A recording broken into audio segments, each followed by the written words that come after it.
Hello ಸ್ನೇಹಿತರೆ, ನಮಸ್ಕಾರ. Investor ಇನ್ ಕನ್ನಡ ಚಾನಲ್ಗೆ ಸ್ವಾಗತ. ನಾವು ಸ್ಟಾಕ್ಸ್ ನಲ್ಲಿ ಇನ್ವೆಸ್ಟ್ಮೆಂಟ್ ಮಾಡಬೇಕಾದ್ರೆ ಹಿಂದೆ ಹೇಗೆ ಪರ್ಫಾರ್ಮ್ ಮಾಡಿದೆ ಅಂತ ನೋಡ್ತೀವೋ, ಅದೇ ರೀತಿ ಮುಂದೆ ಯಾವ ರೀತಿ ಪರ್ಫಾರ್ಮೆನ್ಸ್ ಮಾಡಬಹುದು ಅಂತ ಸ್ಟಡಿ ಮಾಡೋದು ಕೂಡ ತುಂಬಾ ಇಂಪಾರ್ಟೆಂಟ್ ಆಗಿರುತ್ತೆ. ಈ ತರಹ ಗ್ರೋತ್ ಆಗ್ತಿರೋ ಸ್ಟಾಕ್ಸ್ ಗಳು ನಿಮ್ಮ ಸರೌಂಡಿಂಗ್ಸ್ ಅಲ್ಲೇ ಇರುತ್ತೆ, ಆದ್ರೆ ನೀವು ಇದನ್ನ ಫೈಂಡ್ ಔಟ್ ಮಾಡಬೇಕು ಅಷ್ಟೇ. ಕೆಲವು ವರ್ಷಗಳ ಹಿಂದೆ ಮೊಬೈಲ್ ಯೂಸ್ ಮಾಡೋರು ತುಂಬಾನೇ ಕಮ್ಮಿ ಜನ ಇದ್ರು.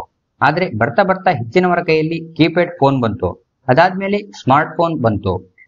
ಅಲ್ಲಿಂದ ಡಿಜಿಟಲೈಸೇಷನ್ ಸ್ಪೀಡ್ ಅಪ್ ಆಯ್ತು. ಈಗ ಅಂತೂ ಎಲ್ಲರ ಕೈಯಲ್ಲಿ ಸ್ಮಾರ್ಟ್ ಫೋನ್ ಬಂದಿದೆ. ಹಾಗೆ ಸೋಷಿಯಲ್ ಮೀಡಿಯಾ ಆಪ್ಸ್ ಗಳಾದ ಫೇಸ್ಬುಕ್, ಇನ್ಸ್ಟಾಗ್ರಾಮ್, ಯೂಟ್ಯೂಬ್, ವಾಟ್ಸ್ಆಪ್ ಇವುಗಳನ್ನು ಯೂಸ್ ಮಾಡೋರು ಕೂಡ ತುಂಬಾ ಜಾಸ್ತಿ ಆಗಿದ್ದಾರೆ. ಈಗ ನೀವು ಮೊಬೈಲ್ ನಲ್ಲಿ ಈ ವಿಡಿಯೋ ನೋಡ್ತಾ ಇದ್ದೀರಾ. ಹಾಗಂತ ಈ ವಿಡಿಯೋ ನಿಮ್ಮ ಮೊಬೈಲ್ ಅಲ್ಲಿ ಅಥವಾ ಮೆಮೊರಿ ಕಾರ್ಡ್ ಅಲ್ಲಿ ಸೇವ್ ಇರಲ್ಲ, ಆದ್ರೂ ನೀವು ಈ ವಿಡಿಯೋನ ನೋಡ್ತಿದ್ದೀರಾ. ಇಲ್ಲಿ ನಾನು ವಿಡಿಯೋನ ಕ್ರಿಯೇಟ್ ಮಾಡಿ ಎಡಿಟ್ ಮಾಡಿ ಯೂಟ್ಯೂಬ್ಗೆ ಅಪ್ಲೋಡ್ ಮಾಡಿದ್ದೀನಿ. ಅದು ಸೀದಾ ಕ್ಲೌಡ್ ಸ್ಟೋರೇಜ್ ಅಲ್ಲಿ ಸ್ಟೋರ್ ಆಗುತ್ತೆ. ನೀವು ನಿಮ್ಮ ಮೊಬೈಲ್ ನಲ್ಲಿ ಇಂಟರ್ನೆಟ್ ಯೂಸ್ ಮಾಡಿಕೊಂಡು ನೀವು ಎಲ್ಲೇ ಇದ್ರೂ ನಿಮ್ಮ ಮೊಬೈಲ್ ನಲ್ಲಿ ಈ ವಿಡಿಯೋನ ನೋಡಬಹುದು. ಇದೇ ರೀತಿ ಯೂಟ್ಯೂಬ್, ಇನ್ಸ್ಟಾಗ್ರಾಮ್, ಫೇಸ್ಬುಕ್ ಹೀಗೆ ಸೋಷಿಯಲ್ ಮೀಡಿಯಾದಲ್ಲಿ ನೀವು ಮಾಡುವ ಪೋಸ್ಟ್ ಹಾಗೂ ವಿಡಿಯೋಗಳು ಆಗಿರಬಹುದು. ಹಾಗೆ ವಾಟ್ಸ್ಆಪ್ ನಲ್ಲಿ ನೀವು ನೋಡುವ ಸ್ಟೇಟಸ್ ಆಗಿರಬಹುದು. ಇದೆಲ್ಲವೂ ಹೀಗೆ ನಿಮ್ಮ ಮೊಬೈಲ್ ನಲ್ಲಿ ಸ್ಟೋರ್ ಆಗದೇ ಇದ್ರೂ ಕೂಡ ಇಂಟರ್ನೆಟ್ ಯೂಸ್ ಮಾಡಿ ನಿಮ್ಮ ಮೊಬೈಲ್ ನಲ್ಲಿ ನೋಡಬಹುದು. ಇದೆಲ್ಲ ಸಾಧ್ಯ ಆಗಿರೋದು ಈ ಡೇಟಾ ಸೆಂಟರ್ ನಿಂದ. ಡಿಜಿಟಲ್ ಡೇಟಾಗಳನ್ನ ಸ್ಟೋರ್ ಮಾಡೋಕೆ ಯೂಸ್ ಮಾಡುವ ಈ ಸೆಂಟರ್ ನ ಡೇಟಾ ಸೆಂಟರ್ ಅಂತ ಕರಿತೀವಿ. ಹಾಗಂತ ಇಲ್ಲಿ ನಿಮ್ಮ ಮೊಬೈಲ್ ಸ್ಟೋರೇಜ್, ಮೆಮೊರಿ ಕಾರ್ಡ್ ಅಥವಾ ಪೆನ್ಡ್ರೈವ್ ತರ 128 GB, 256 GB ಇರಲ್ಲ. ಡೇಟಾ ಸೆಂಟರ್ ನಲ್ಲಿ ಮಿಲಿಯನ್ ಗಟ್ಟಲೆ GB ಸ್ಟೋರ್ ಆಗುತ್ತೆ.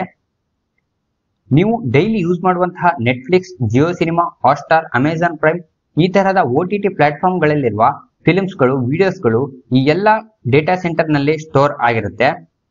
ಅದೇ ರೀತಿ ದೊಡ್ಡ ದೊಡ್ಡ ಕಂಪನಿಗಳು ತಮ್ಮ ಬಿಸ್ನೆಸ್ ನ, ಕಸ್ಟಮರ್ಸ್ ನ ಡೀಟೇಲ್ಸ್ ನ ಹೀಗೆ ಈ ಡೇಟಾಗಳನ್ನ ಸ್ಟೋರ್ ಮಾಡೋಕೆ ಕೂಡ ಡೇಟಾ ಸೆಂಟರ್ ನ ಯೂಸ್ ಮಾಡ್ತಾರೆ.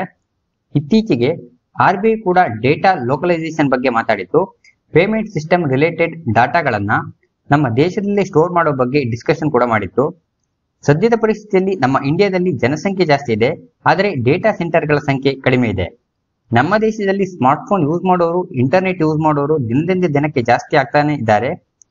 ಅದು ಅಲ್ಲದೆ ಈಗ ಟ್ರೆಂಡಿಂಗ್ ನಲ್ಲಿ ಇರುವಂತಹ AI ಅಂದ್ರೆ artificial intelligence.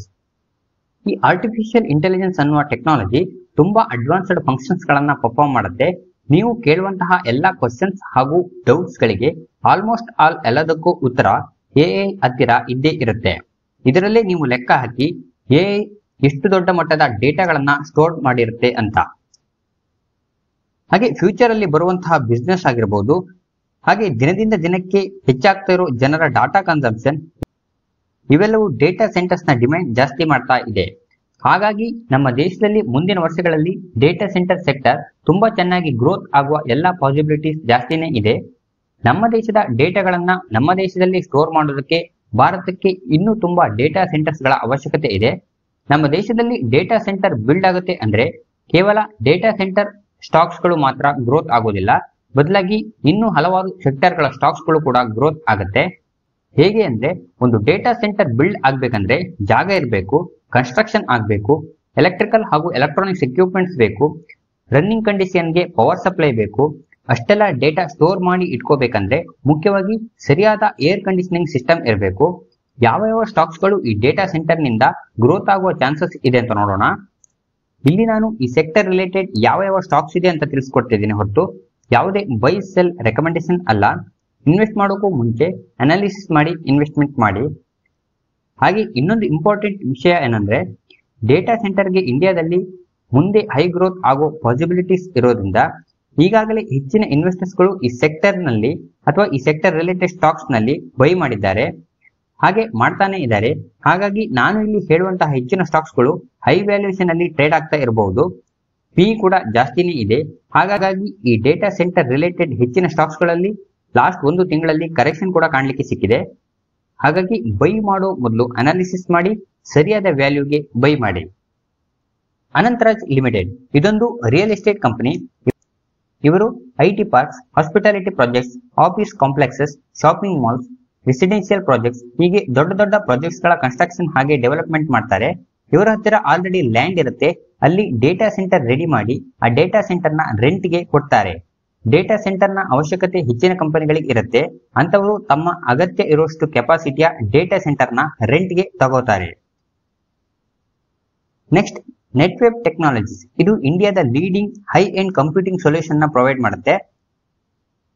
Next, techno electric and engineering company limited. ಇವರು ಡೇಟಾ ಸೆಂಟರ್ ನ ಡಿಸೈನ್ ಹಾಗೂ ಸೆಟ್ಟಿಂಗ್ ಅಪ್ ನ ಮಾಡ್ತಾರೆ. ಇವರು ಇಂಡಿಯಾದ one of the leading power infrastructure company ಆಗಿದ್ದಾರೆ. Next, Aurionpro solution limited. ಈ ಕಂಪನಿ ಬಿಸಿನೆಸ್ ಸೊಲ್ಯೂಷನ್ ನ ಪ್ರೊವೈಡ್ ಮಾಡುತ್ತೆ. ಈ company smart mobility, data centre solutions, hybrid cloud services ಹಾಗೆ ಸ್ಮಾರ್ಟ್ ಸಿಟಿ ಇನಿಷಿಯೇಟಿವ್ ನಂತಹ ಟೆಕ್ನಾಲಜಿ ಇನೋವೇಷನ್ ಸೊಲ್ಯೂಷನ್ ಗಳನ್ನ ಕೂಡ offer ಮಾಡ್ತಾರೆ. Next, blue star limited. Data centres ಗಳು 24x7 ರನ್ನಿಂಗ್ ಇರೋದ್ರಿಂದ ಓವರ್ ಹೀಟ್ ಆಗುವ ಸಾಧ್ಯತೆ ಇರುತ್ತೆ. ಹಾಗಾಗಿ ಸರಿಯಾದ ಒಂದು ಕೂಲಿಂಗ್ ಸಿಸ್ಟಮ್ ಡೇಟಾ ಸೆಂಟರ್ ಗೆ ಅವಶ್ಯಕತೆ ಇರುತ್ತೆ.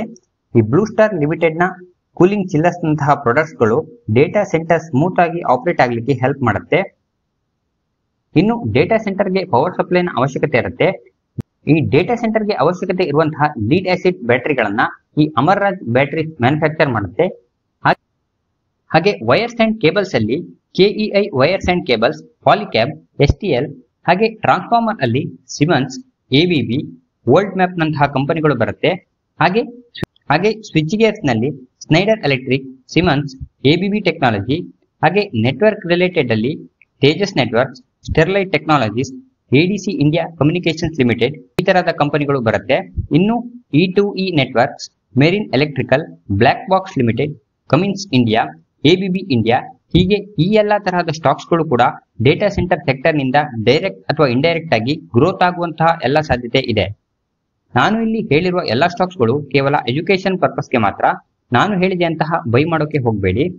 ಒಂದು ವಾಚ್ ಲಿಸ್ಟ್ ಕ್ರಿಯೇಟ್ ಮಾಡಿ ಆ ಸ್ಟಾಕ್ಸ್ ಗಳನ್ನ ಆಡ್ ಮಾಡಿ ಟ್ರ್ಯಾಕ್ ಮಾಡ್ತಾ ಇರಿ. ಕೆಲವರು ಹೇಳ್ಬೋದು ಈ ಸೆಕ್ಟರ್ ನ ಸ್ಟಾಕ್ಸ್ ಗಳು ಆಲ್ರೆಡಿ ಒಳ್ಳೆ ಅಪ್ವರ್ಡ್ ಮೂವ್ಮೆಂಟ್ ಕೊಟ್ಟಾಗಿದೆ ಅಂತ. ಆದ್ರೆ ಫ್ಯೂಚರ್ಸ್ ಅಲ್ಲಿ ಇದು ಇನ್ನಷ್ಟು ಗ್ರೋತ್ ಆಗುತ್ತೆ, ಬೇಕಿದ್ರೆ ವೇಟ್ ಮಾಡಿ ನೋಡಬಹುದು. ಇನ್ನೊಂದು ಇತ್ತೀಚೆಗಷ್ಟೇ ಬಂದಿರುವ ಇಂಪಾರ್ಟೆಂಟ್ ನ್ಯೂಸ್ ಅಂದ್ರೆ ಮುಖೇಶ್ ಅಂಬಾನಿ ಓನರ್ಶಿಪ್ ನ ರಿಲಯನ್ಸ್ ಜಗತ್ತಿನ ಅತಿ ದೊಡ್ಡ ಡೇಟಾ ಸೆಂಟರ್ ನ ಬಿಲ್ಡ್ ಮಾಡೋಕೆ ಹೊರಟಿದ್ದಾರೆ. ಎನ್ವಿಡಿಯಾ ಕಂಪನಿಯಿಂದ ಪವರ್ಫುಲ್ ಎಐ ಚಿಪ್ಸ್ ಗಳನ್ನ ಕೂಡ ಬೈ ಮಾಡಿದ್ದಾರೆ ಅಂತ ನ್ಯೂಸ್ ಕೂಡ ಓಡಾಡ್ತಾ ಇದೆ.